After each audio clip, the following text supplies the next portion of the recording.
as Aunt Viv on the Fresh Prince of Bel-Air, but you may not know all her work off camera. Daphne Maxwell Reid joins us in the studio as we shed a spotlight on her career, her activism, and so much more. You're tuning into the destination for TV superfan discussion, AFTERBUZZ TV.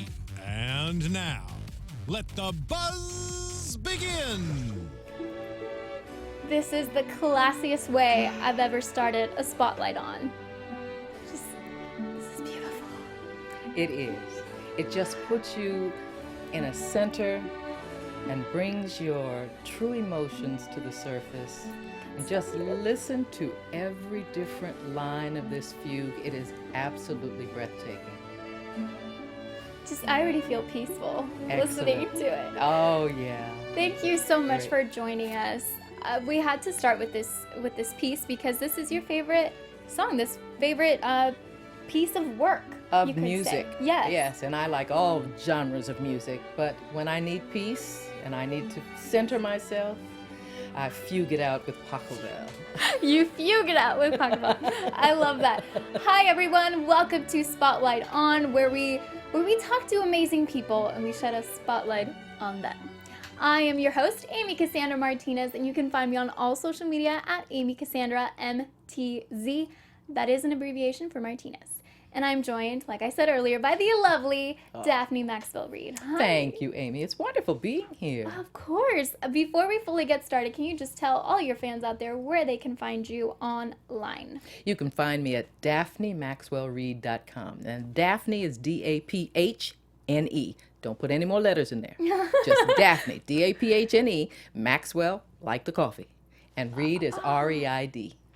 I like how you say your name. I think when people get really used to, like I used to, my last name used to be Zepeda. Mm-hmm. And so I'd always say Z as in zebra, E, P as in Peter, E. That's what you have to do on the telephone to people who are not watching your mouth move. Yeah. Exactly. Yeah. So I like how you have that.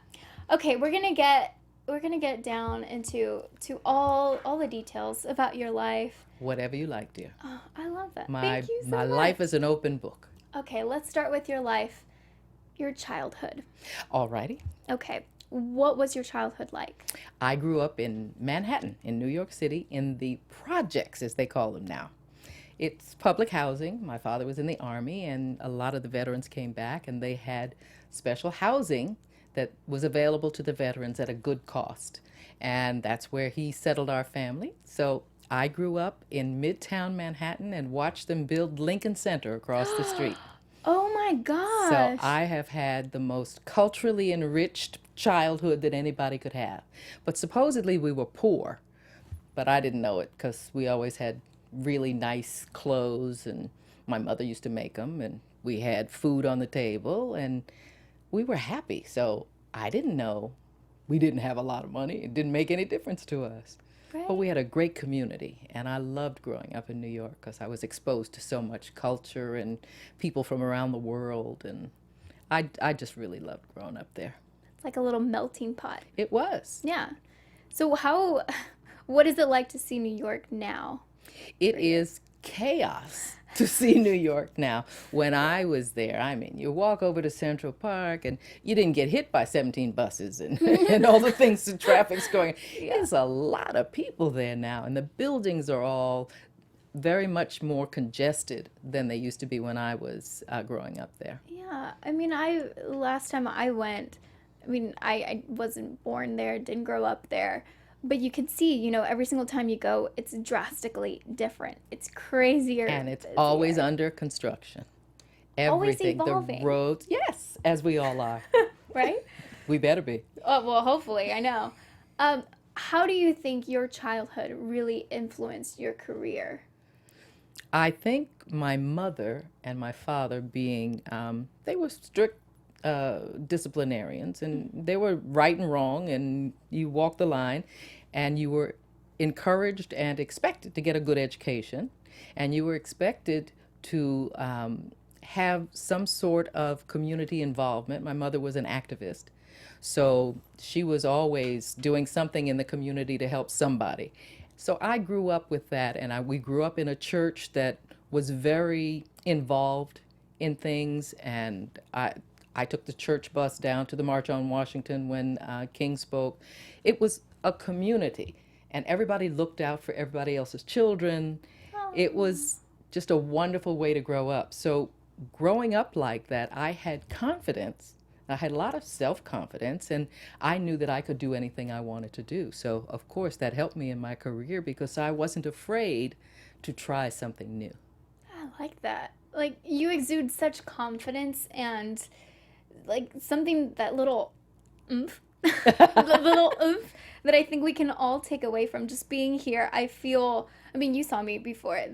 It's normal for us to get a little bit nervous before going on camera, but there's this like aura about you that really just translates, and I appreciate it. Excellent. So thank you. Excellent.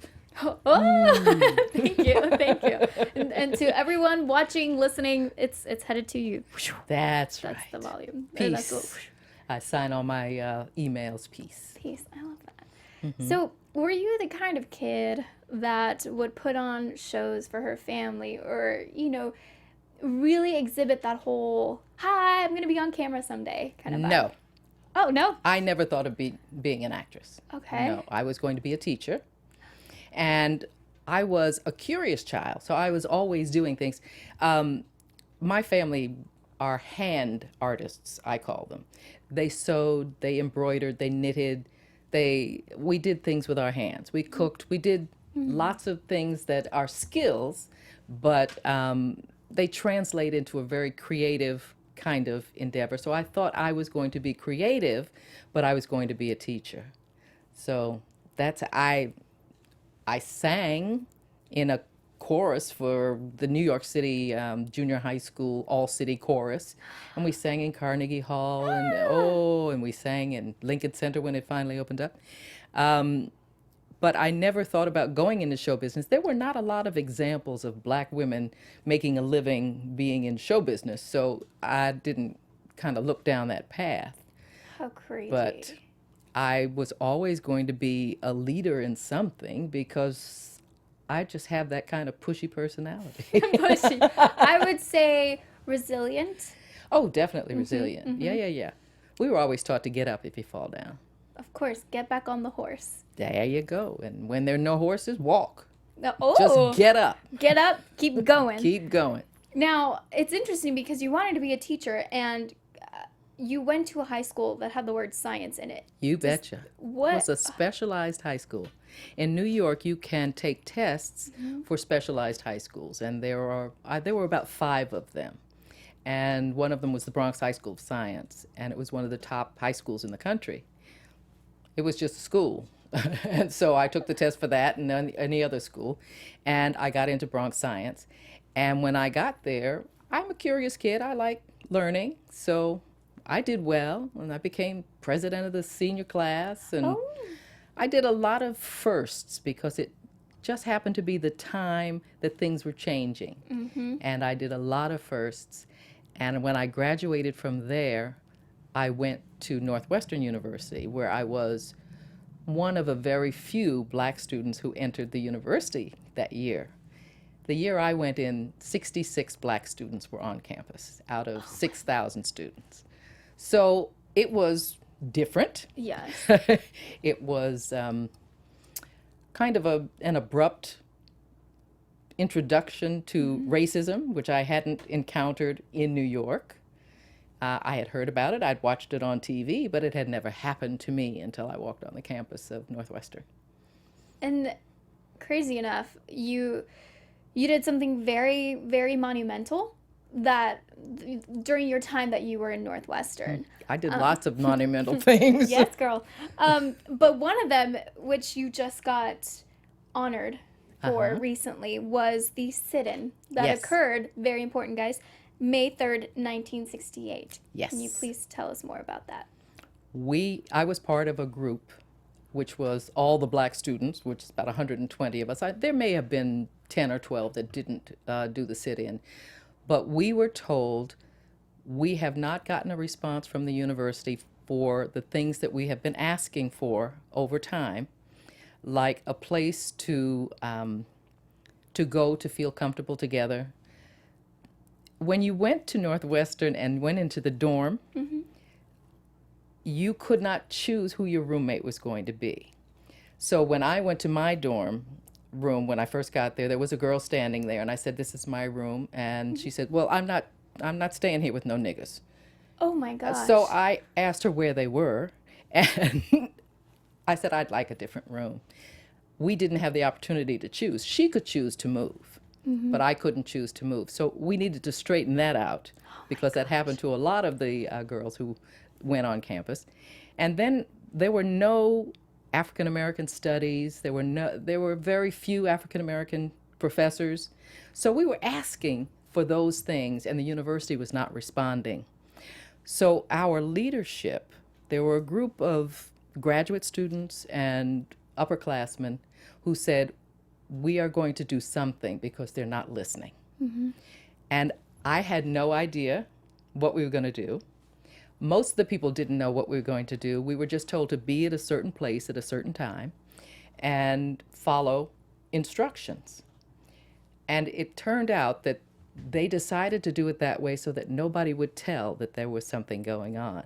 So it was well planned, and there was a distraction made at another building by two people, and we all entered into the bursar's office, which was where the only computer was on campus. Oh, yeah. And where the money was kept. All the financial transactions had to take place in the bursar's office.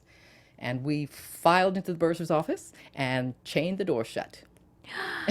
And we sat there for 38 hours until we got what we wanted. How old were you? Let's see, it was my sophomore year, so probably 20.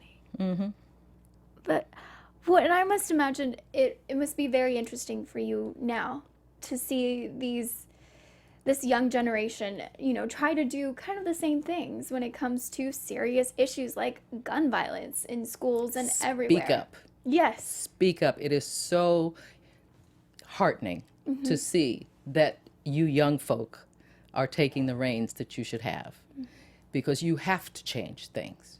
We've done all the changing we can do. We still have some knuckleheads we have to knock around.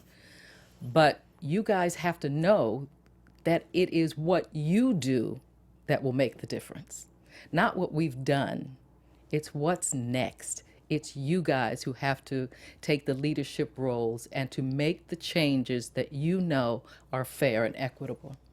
Because technically, even people younger than me, they're the next generation. They're the ones that are going to have to deal with everything going on. They're going to get the back end of this awfulness that we're in right now.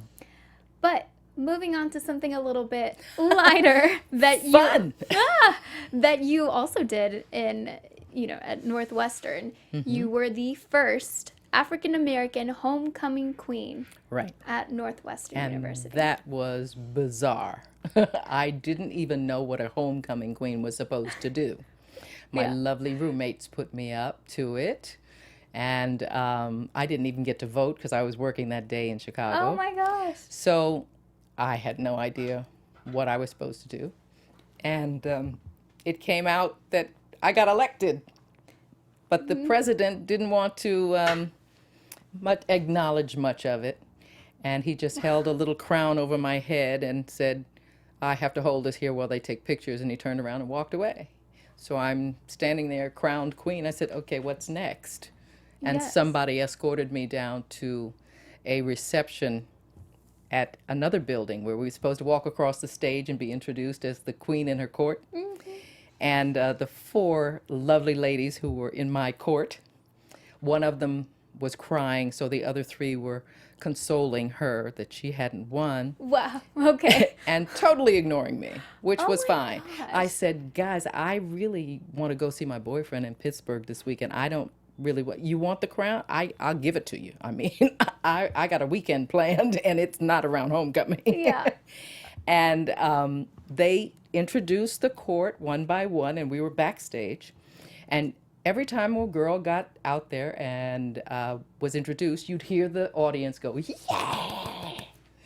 And they did that 4 times. And then they announced the queen. And I walked out, and it was dead silence. But they voted. Were stunned. No, these were grown folk. These were people who were here visiting for homecoming.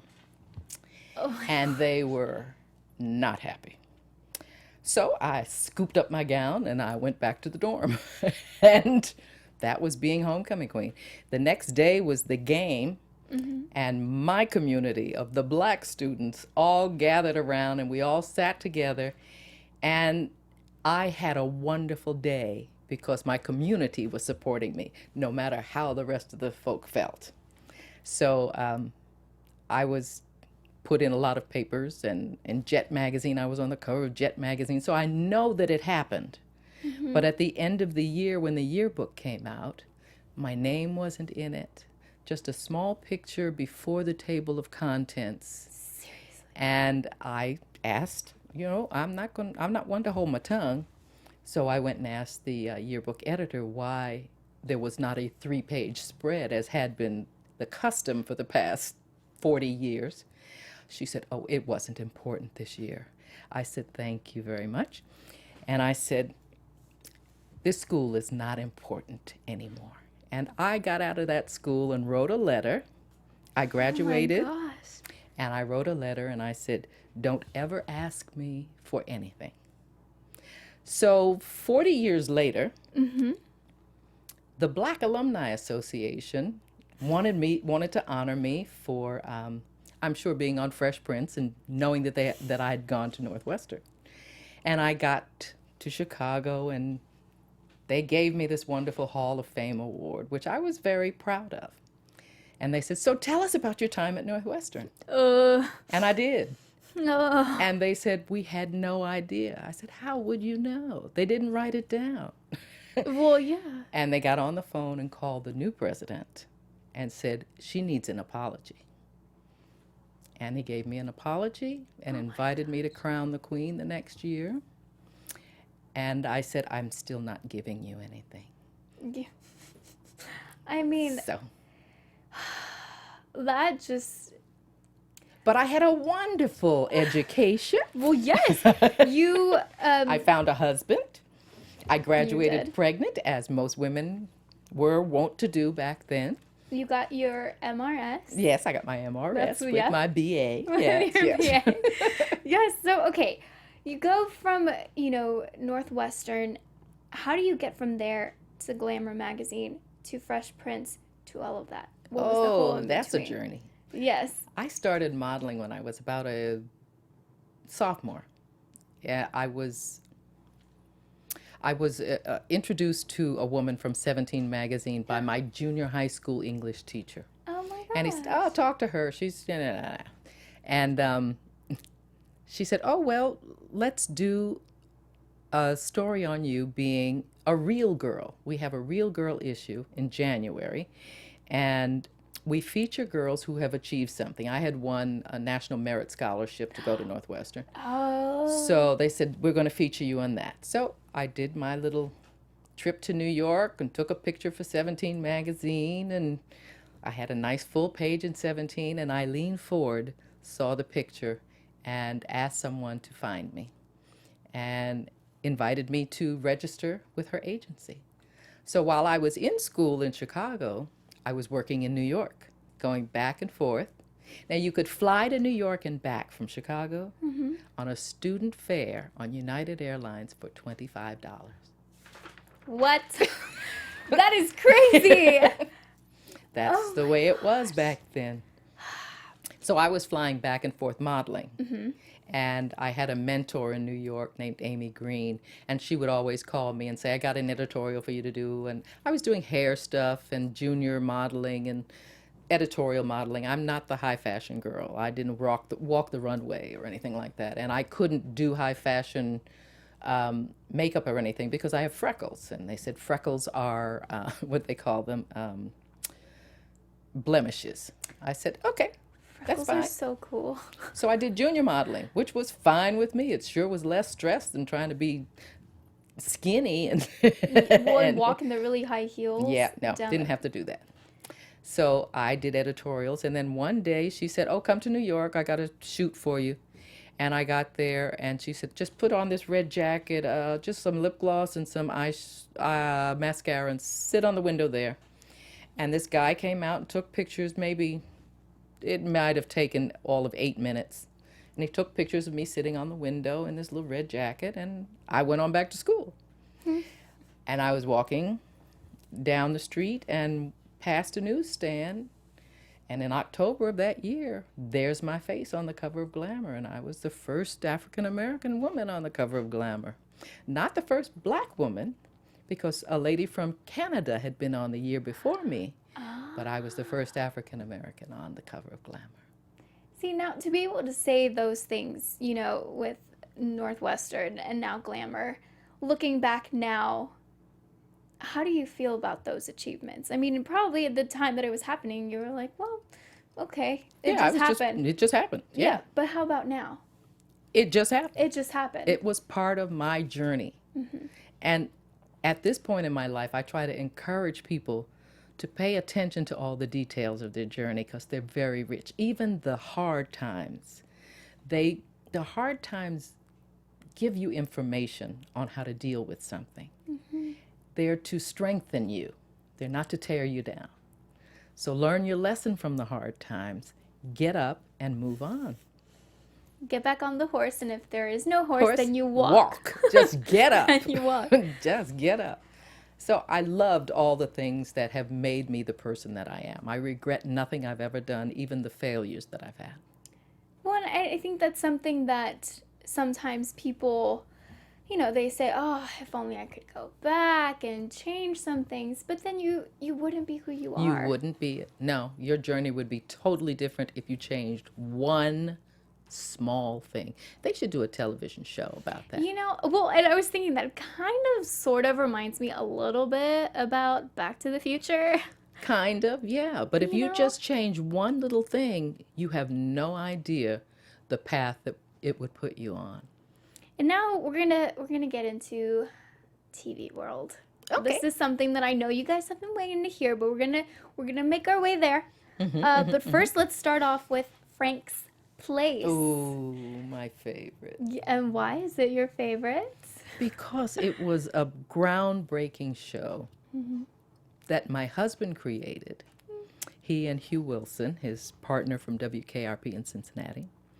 And it was a look at a rich culture that is not usually seen on television. And the culture in New Orleans showed a variety of black people that were all very different. And that's how we live. We're not a monolithic group of people. And Frank's Place was just so well crafted and so well acted. And we learned so much from the older people who were on the show because we had a multi-generational cast with some really incredible actors who had been doing this in the 30s and the 40s and had stories to tell. So, and we got to have a lot of guest stars on it, and lots of people came through New Orleans, so we did it on the show. It was just a wonderful working environment, and it was the first half-hour sitcom that did not have a laugh track. Oh, and those are so important. You know, Yeah. to have shows without laugh tracks. Yes, we let you decide what's funny. Yes. Yes. That's something. I mean, here at AfterBuzz, we review, talk about lots of shows. So comedies, you know, sitcoms, dramas. But when you get into the sitcom world, it can be a little bit like, hold on, no, I know I'm supposed to laugh, but let's keep going. Yeah. And it's something that I think It's interruptive to me. it is. And I think growing up, I don't know about you or people listening, watching, that you don't notice it until someone says, yes, that's called a laugh track. Yeah. And these aren't like real people. I mean, they obviously were real people laughing, but those don't Sometimes. exist anymore. Right. It's a machine laugh track, which is really horrible. But you know what's not horrible?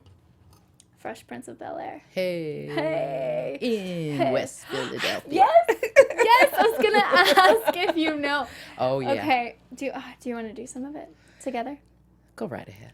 No, wait, you started again. in West Philadelphia, born and raised. On a playground is where I spent most of my days.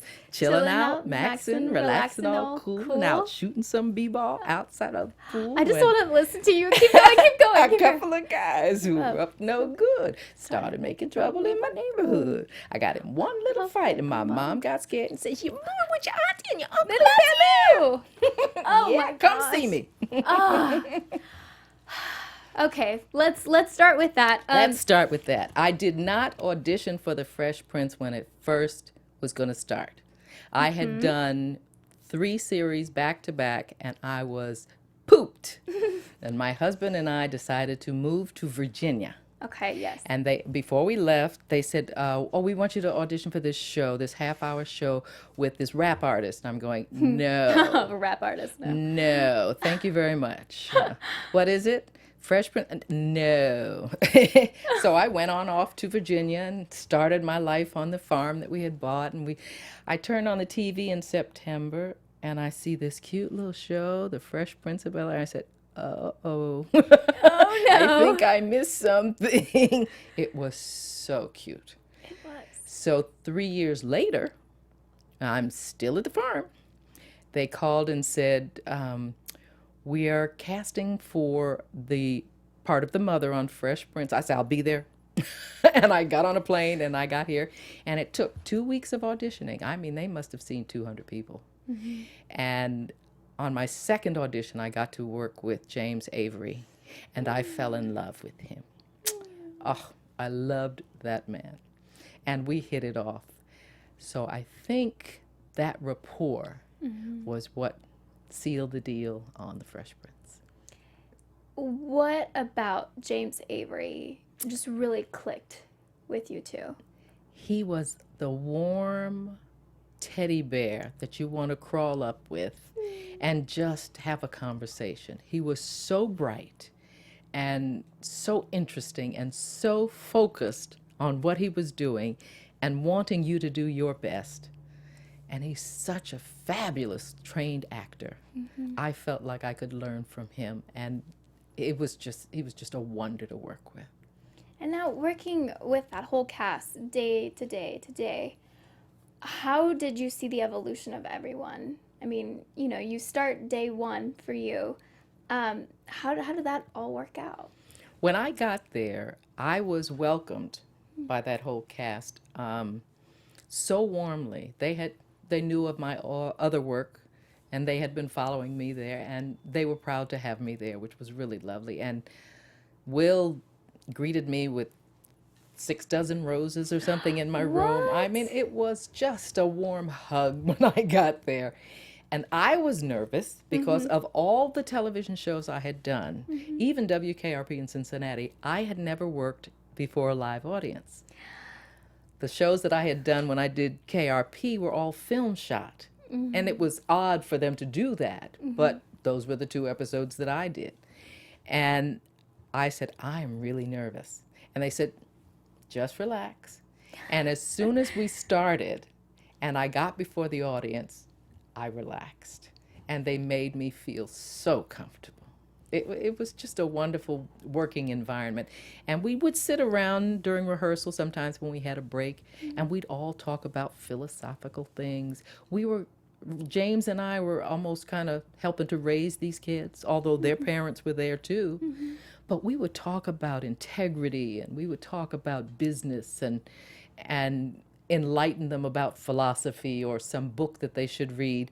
And they were absorbing it all. They were giving us information about what was going on, the new stuff that was going on. So it was like being in a family. It really was like a good, cohesive family.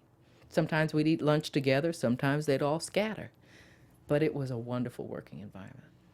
Who would you say was the funniest or the prankster on? Oh, Alfonso was a prankster. Really? Oh, yeah. What would he do? He and Will were always just at it, just cutting up is what we called it. Cutting up. Cutting up.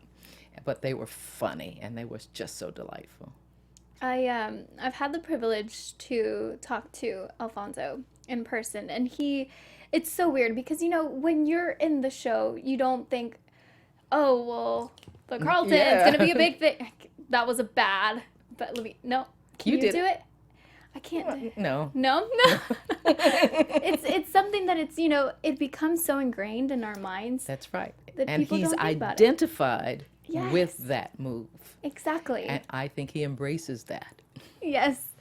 Now, obviously, Will has gone on to do an insane amount of things. Do you still keep in touch with him, like, to this day? Sure. We all kind of keep each other informed and talk to each other. Yeah, support each other with the projects that we do. Yeah.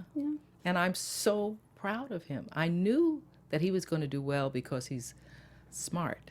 Mm-hmm. And when he came to rehearse on the show, he gave 150% in rehearsal.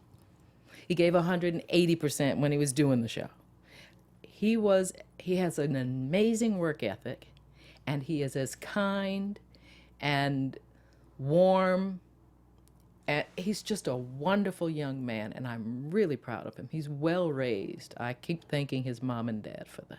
Oh, yeah. Well, and, him and Jada's children, Willow and Jaden are just so freaking talented.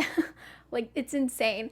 Well, Jada is very talented. Oh, my gosh. I remember when they started dating. Yeah? And Will said, "Come here, Daphne. I want to tell you something. I think I'm in love."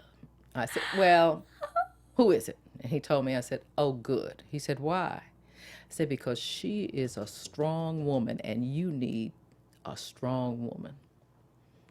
He said, "Okay." It's so true. It's so true. They, I don't know if, because we talked earlier that your website is like the main place where people can go.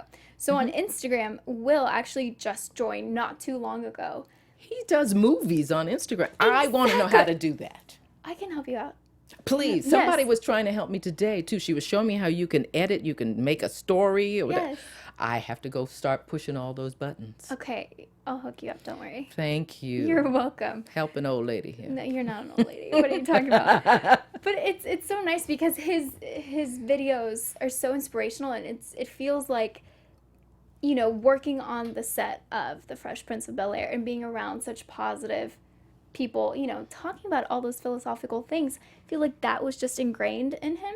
Then now we get these really cool Instagram videos, honestly. And They're it very sounds like he's inspirational. talking to you. Yes. I think beautifully done. I said, well, I wonder how he does. It's got to have somebody editing these things. But he just did this 3 hours ago. How can you get that edited? So I'm learning now. Now, we of course, we talked about the Fresh Prince of Bel-Air, and we will be showing a little video that I am very excited for you to see, because this is something that maybe not a lot of people have seen. Did you? This What is just, this? So we're going to go ahead and play it. Listeners, listen. Oh. It's password. It's super password. Yep. Do you remember who you were with? Our Ta-da! special guest this week from Frank's Place, Daphne Maxwell Reid. Wow, I had And hair. From Chelsea and me, Brad Garrett. Oh. And the star of Super Password, Bert Mundy. You, And he was on The Fresh Prince with us, too. Garrett, yeah. Oh my gosh. Yeah, he came. He was a bad guy. And Bert Convey. Oh my gosh. There's this part where he talks to you. This is fun. You're both rookies, so we'll deal with that in kind. First of all, it's your first time, Daphne, and it's great to be with you again. How are you? I'm fine. Yeah. Are you a little nervous about playing it the A first lot time? nervous. See, I think Yeah. that's great. You That's do? cool. Isn't it kind of fun to be a little nervous? My adrenaline's going. I Yeah. haven't felt this refreshed in years. Yes, you see. Sorry about that, Tim. Where is Tim? He must be around here Well, somewhere. just so He's you know, working in the thank you shop. so much, Well, Jeff. anyway, you've seen, you know how it Just so you know, you did a really, really good job. Yeah. And I did a lot of game shows back then. And one guy walked up to me maybe 10 years later, and he said, I have to say thank you. I said, thank you for what? He said, I was on whatever game show it was, and I won so much money, I bought a house. I said, well, you're welcome. Oh my gosh. That is crazy. I said, that's fabulous. I love it because even a few years ago, there's this one channel on TV, and you get to watch all of these older game shows. And it's so much fun to think of how things were back then where Hollywood Squares. Yes. Oh, I had a ball. I mean, and there's some where like you really, really kill it. It's like male. Female. Yes. Oh, look, we just played right now. That's so cool. Yay, we won. What was that experience like for you to be able to do game shows, in addition to everything else that you'd been doing? It was part of what you did when you had a television show. There were only 3 networks. There weren't all these cable channels. So you had a network support you by doing all of these shows and keeping the publicity out. You'd go on tours and visit the local owned stations. You'd have press junkets where all the stations would come together and you would have the same interview with 20 people in a day. Yes. But it was also a time where, because the networks were embracing their shows so much, they would get you on the cover of TV guides. We have so many TV guides from the shows that we've done. It just collects and collects and collects. It's an honor to have been in Hollywood during those wonderful times. Now that it's all segmented, it's hard to focus people's attention on one show and to get the numbers that they need. So they're basically throwing shows out there just to get an advertising dollar. And it's like a train wreck is far more exciting to see than a scripted show. I can't understand Reality. Yeah, there's no reality in reality television. Spoilers, sorry guys. Spoiler, no. You put a camera in the room, reality is over. Well, except for here. Yeah, we're keeping it real. We don't have cameras here. What cameras? No. Yeah, no cameras. Now, speaking of things that are related to cameras, there's a lot of stuff that you've done since Fresh Prince, since Frank's Place. But we're going to talk about all of the books that you've written, the annual calendars, the cookbook. Yeah. Hello. Daphne style, and everything that you're doing right now. So let's start off with the books and the cookbook. I got copies. I could just whip them out. Well, we'll do that later. We'll take a picture with that. Yes. Yeah. When I turned 60, I woke up and decided I was going to be a photographic artist. Oh, cool. So I said, okay, I'm a photographic artist. You just put it out in the ether, and then you figure out how to do that. And the journey of figuring that out has been so fulfilling. I had always taken pictures. My daddy used to be a photographer, and it was his hobby. He didn't do it for a living. And we've always had a camera. Since I was like 9 years old, I've always had a camera. There was no place I went without a camera and a sewing machine. Oh, so, a whole sewing machine? Oh, yeah. I've been sewing since I was 9 years old. So I had a camera and a sewing machine everywhere I went. Oh my gosh. So go to college. Yeah. People pack books. I pack a sewing machine. That's helpful though. Oh, very. Sure. Yeah, I had to whip up my gown for the for homecoming the night before because they didn't tell me it had to be white. So fun little things like that. Yeah. Anyway, so where was I? The books. The books. So I looked through my pictures. My girlfriends, I have 2 friends that I had worked with on a radio show that I did in Richmond. And I would come back from traveling, which I did a lot, and I showed them, oh, this is where I've been, and these are the pictures. And they said, why don't you do a gallery show? I said, well, you got to be an artist to do that. They said, okay. So that was my inspiration. So I woke up and said, I'm going to be an artist. And I looked through my pictures and found that I had taken pictures of doors all the time. There's always a picture of doors. So my degree at Northwestern was interior design and architecture, so I'm always interested in craftsmanship. So I think that's what draws me to doors. But I put up a show, I mounted a show, hung them on the wall, and waited for people to come by and say what they had to say, and I was encouraged to continue. So I did that, and instead of selling these big prints when the economy changed in 2008, I said, remember that. oh, let me get some accessible kind of things going. So I made note cards. So then I started making note cards and selling them around to gift shops and museums and things. Oh. And then I would go on these speaking engagements, and I would talk about traveling and my doors and my life and all of that. And I said, I've told this story so many times, I'm going to write it down. And that was my first book. I wrote down all the travels I had done in the past maybe 5 years of that time, and put the pictures of the doors in there. And I decided to publish it myself. I went to a publisher. I got an interview with a publisher, and he gave me a half an hour of his time, and it was the most invaluable half hour I have ever had, because I showed him the mock-up of what I was going to do, and he said, have you thought about, and he kind of rearranged things and said, if you did this and you changed this font, and what would you think about that? And I said, it sounds like a good idea. Of course, I took notes. I went back and reformatted the book as he had suggested, and I published it myself.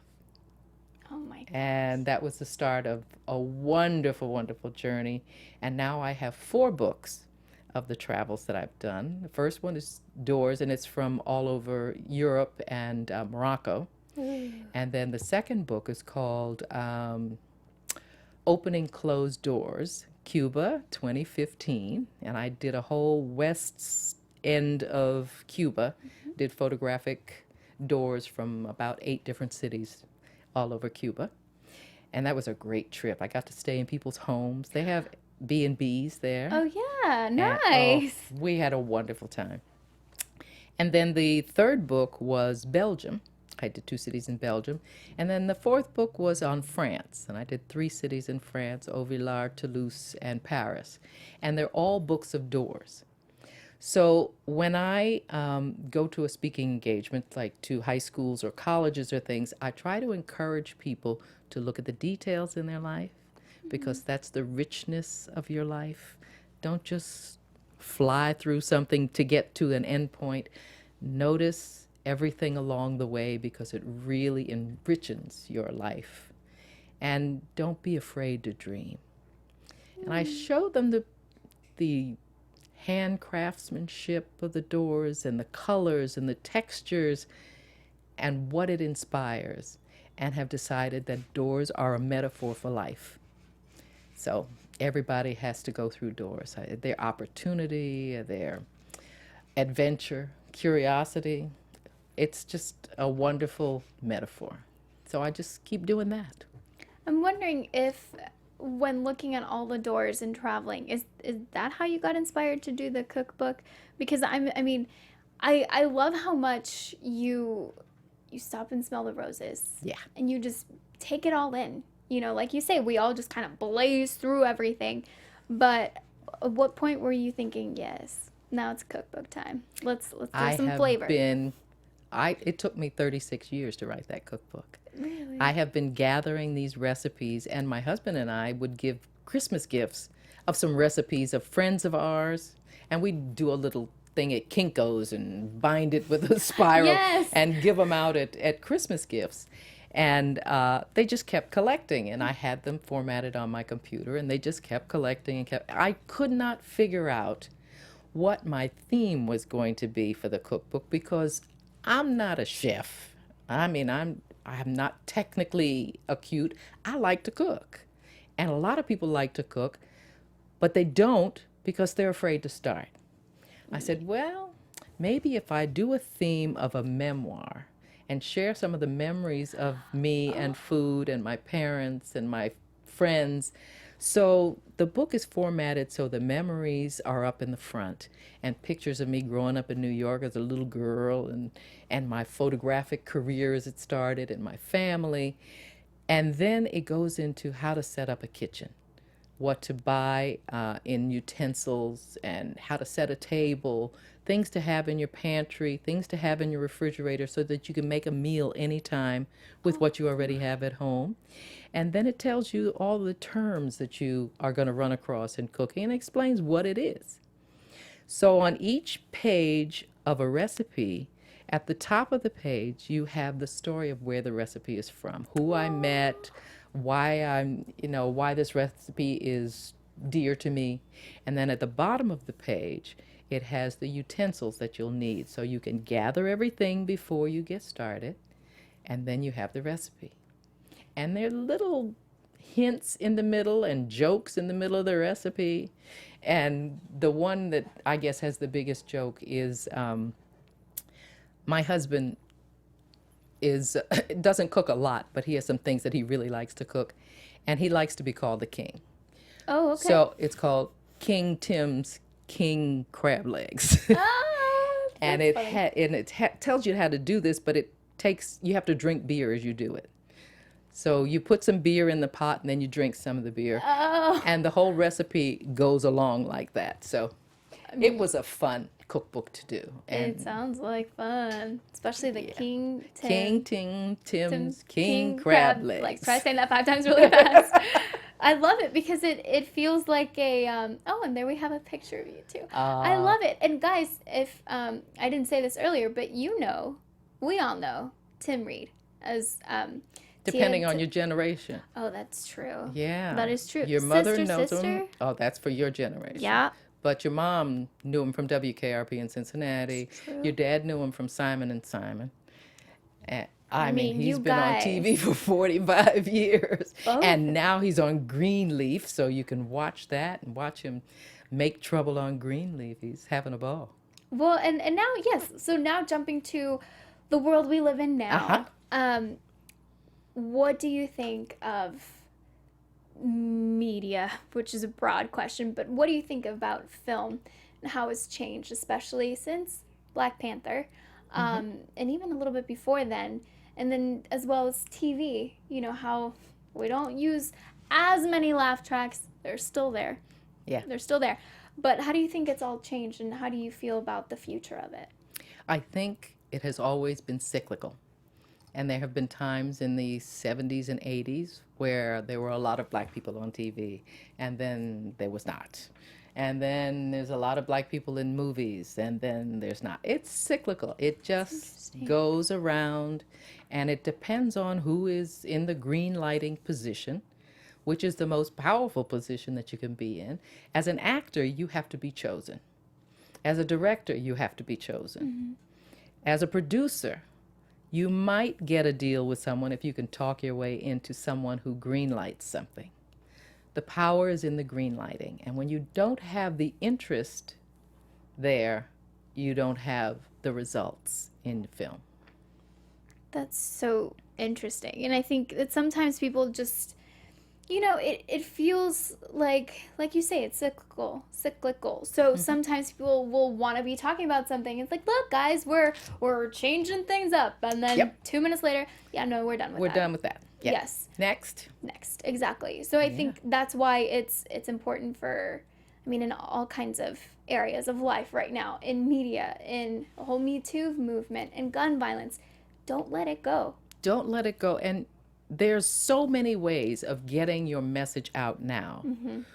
Make sure that the message that you want out is based on integrity and truth, because that's what we're starting to lose. We don't know what the truth is. We're not interested in finding out what the truth is. We just know this is what they say. Who is they, and on what do they base their statements? Yes. Learn how to go to the actual source of the information. Then you get the truth, not people's opinion. I don't want to watch television where people are talking about, this is what I think, this is what I think. I don't care what you think. Yes. I want to know some information, and that's all I want to know is the information. Your opinion, tell your mom.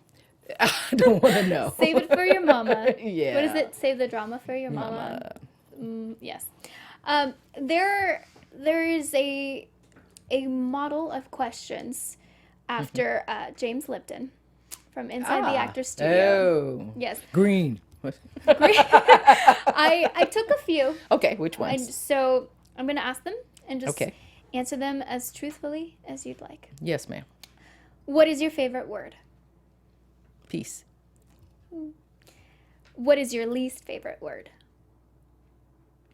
Hate. What sound or noise do you love? A baby going. What sound or noise do you hate? People yelling. What profession other than your own would you like to attempt? I have tried so many professions. I'm a fashion designer this year, so Well, I got a line of yes. clothes. I try anything. I don't think I want to work outdoors as in the construction industry. Well, that just answered my next question. That's good to know. Yeah, That's what profession would you like not to do? I don't want to do construction. Well, so those were the ones that I got for him. Now here are the ones that I have for you. Yes, ma'am. What movie are you currently obsessed with? I don't obsess. Super fan of? Really like? Really like. Really like? I like old movies. Like? I like old movies like Tales of Manhattan or All About Eve or those kinds of old black and white movies. That's what I like. Now you said that you don't really like reality shows or the ones that are well, this is what I think. This is what I think. So what do you watch? Where do you watch television? Are you a Netflix person? Hulu? Yes.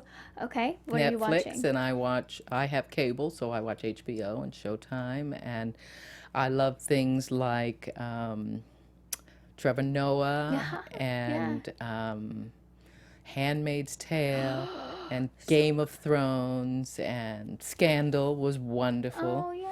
And what else am I watching? Oh, I love the new shows on OWN. Greenleaf, of course, wonderful little soap opera. And Queen Sugar. The things that Ava DuVernay is doing are just beautiful. So I like those.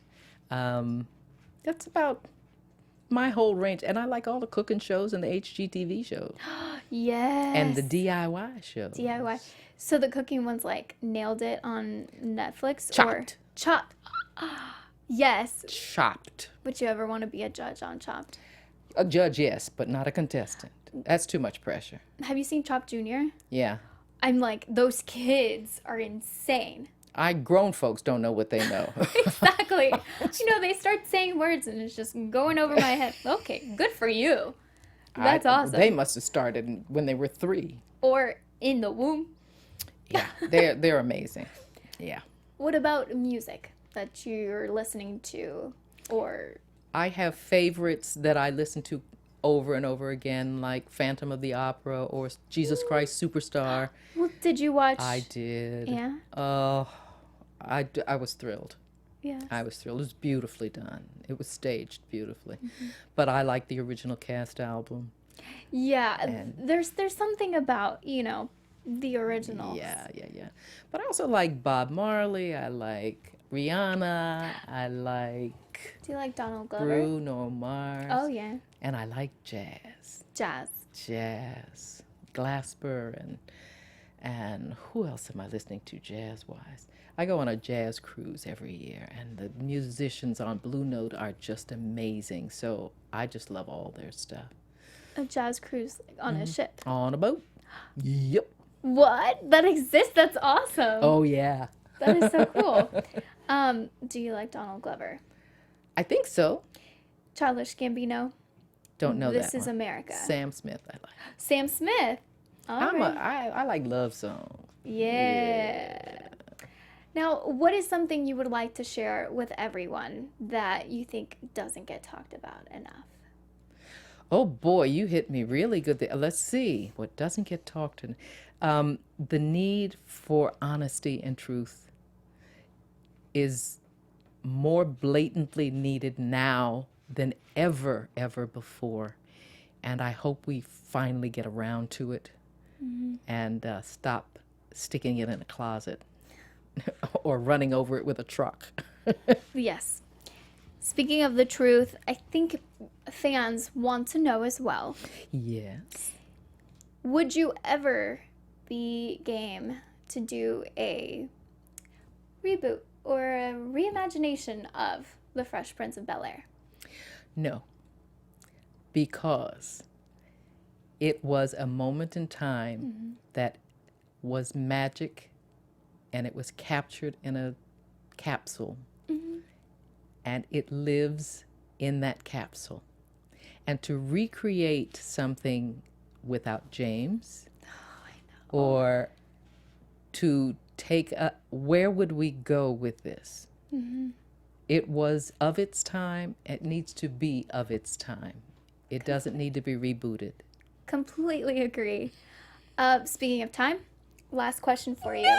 This is too much fun. If you can look at the camera and just give yourself a little time capsule message for you 5 years from now. Remember that your birthday is coming up and you're going to have to start a new career again, as you do every 10 years. What do you think it's going to be this time? We'll find out soon. I like that. I really like that. Thank you so much for being here. This has been a delight, Amy. Thank you very much for having me. Thank you also. I mean, you've done so much, and we just touched part of it. There's so much about your life that it's like, guys, really, go to Google, go deep down. Go to watch my this interview. website. I have a Yes. very encompassing website, and I'm putting up these links to these interviews and things also. Yay! So you'll thank be on you. my website too. And it shows you all the different things that I've been doing. Thank you, and also, thank you for Aunt Viv. My pleasure. I'm pretty sure I'm not alone. And when Nick and Night used to be a thing, I would always turn it on and then just kind of, peacefully go to sleep with your voice, with Will's voice, with James Avery's voice, and it's home. It's home. Excellent. And it's something that I don't think a lot of us really understand just how important that is. That you always bring home back home Excellent. to us. I So, feel yeah. like we raised quite a nice generation. Oh, I agree. I agree. Again, thank you so much for being here. pleasure. Thank you guys so much for watching. If you could just tell everyone where they can find you online. DaphneMaxwellReid.com. Now spell that then. DAPHNE Maxwell, and then Reid is REID.com. Everything's there. Come see me. And I am your host, Amy Cassandra Martinez. And you can find me on all social media at Amy Cassandra MTZ. Just go to my Instagram, go to my Twitter, and just kind of get lost in there. Thank you guys so much for joining us, and we will see you next time. Bye. From executive producers Maria Menounos, Kevin Undergaro, Phil Svitek, and the entire AfterBuzz TV staff, we would like to thank you for listening to the AfterBuzz TV network.